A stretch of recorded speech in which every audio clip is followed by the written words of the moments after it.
ପାଟିଟା ଟିକେ ଆଜି talk talk ହେଉଛି କ'ଣଟେ କରି ଖାଇବା ଚलो କହିବା ତାଙ୍କୁ ଗଲ ଗଲ ଟିକେ ଚିକେନ୍ ଟିକେ ନେଇ ଆସିବ। ଚିକେନ୍ ଆସିଯାଇଛି ମସଲା କରିଦେଇଛି ରେଡ଼ି ଚିକେନ୍ କରିବା ମ୍ୟାରିନେଟ୍। ସେତେବେଳେ ବସିକି ଭାବୁଥିଲି ମୁଁ ଚିକେନ୍ଟି ସିନା କହିଦେଲି ଆଣିବା ପାଇଁ ଚିକେନ୍ରେ କ'ଣ କରିବି। ସେତେବେଳେ ଆସି ମୋ ଭାଣିଜୀ ଆସି ମୋତେ କହୁଛନ୍ତି ଯେ ମାଇଁ ଚିକେନ୍ ପକୋଡ଼ା କର ଚିକେନ୍ ପକୋଡ଼ା ଖାଇବା।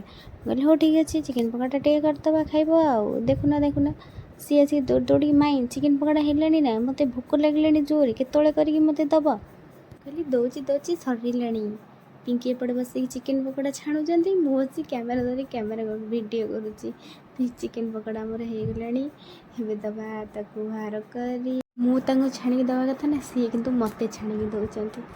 ହଉ ଦିଅ ଆମେ ଟିକେ ଖାଇଦେବା ଆଜି ଆଉ। ଏପଟେ ଭାଣିଜୀ ମୋର ବାପନ ଦେଖିକି ଖାଇଲେ କେମିତି ଲାଗୁଛି। ୱାଓ ସତରେ ନା କ'ଣ। ଏବେ ଆମେ ସବୁ ବସିକି ଚିକେନ୍ ପକୋଡ଼ା ଟିକେ ଖାଇଦେଲୁ। ଖାଇଦେଇକି ଆମ ଭିଡ଼ିଓ ହେଲା ସରିଗଲା ଶେଷ। ପୁଣି ଆଉ ଗୋଟେ ଭିଡ଼ିଓରେ ଦେଖା ହେବା। Tata bye bye.